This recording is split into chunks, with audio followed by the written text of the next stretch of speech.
தளபதி விஜயோடைய the greatest of all time படம் 13 நாட்களுக்கான வேர்ல்டு வைடு கிராஸ் கலெக்ஷன் 413 கோடிக்கு மேல வசூலாயிருக்கு. 13 நாட்கள்ல the greatest of all time படம் அப்படின்னு அபிஷியலா சொல்லியிருக்காங்க. The greatest of all time படத்துக்கான 13 நாட்களுக்கான டோட்டல் வேர்ல்டு வைடு கலெக்ஷன்ஸா பார்க்கலாம். தமிழ்நாட்டில் 194.85 கோடி வசூல் பண்ணியிருக்கு. தெலுங்கு ஸ்டேட்ஸில் 12.80 கோடி வசூல் பண்ணியிருக்கு. கர்நாடகாவில் 26.65 கோடி வசூல் பண்ணியிருக்கு. கேரளாவில் 12.85 கோடி வசூல் பண்ணியிருக்கு. ரெஸ்ட் ஆஃப் இந்தியாவில் 22.30 கோடி வசூல் பண்ணியிருக்கு. ஓவர்சீஸில் 150.30 கோடி வசூல் பண்ணியிருக்கு. 13 நாட்களுக்கான டோட்டல் வேர்ல்டு வைடு கலெக்ஷன் 419.75 கோடி வசூல் பண்ணியிருக்கு.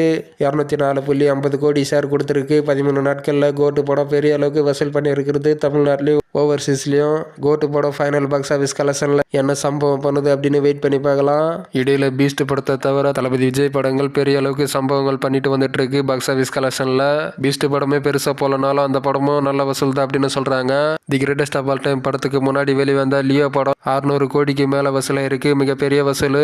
தளபதி கேரியரில் கோட்டு படம் அந்த அளவுக்கு வசூல் பண்ணுமான்னு வெயிட் பண்ணி தான் பார்க்கணும். கோட்டு படம் பெரிய பிளாக் பஸ்டர், அதில் எந்த மாற்றமும் இல்லை. ஃபைனல் பாக்ஸ் ஆஃபீஸ் கலெக்ஷனில் தெரிய வரும் இந்த படம் பெரிய பிளாக் பஸ்டரா அல்லது இண்டஸ்ட்ரிட்டா அப்படின்னு.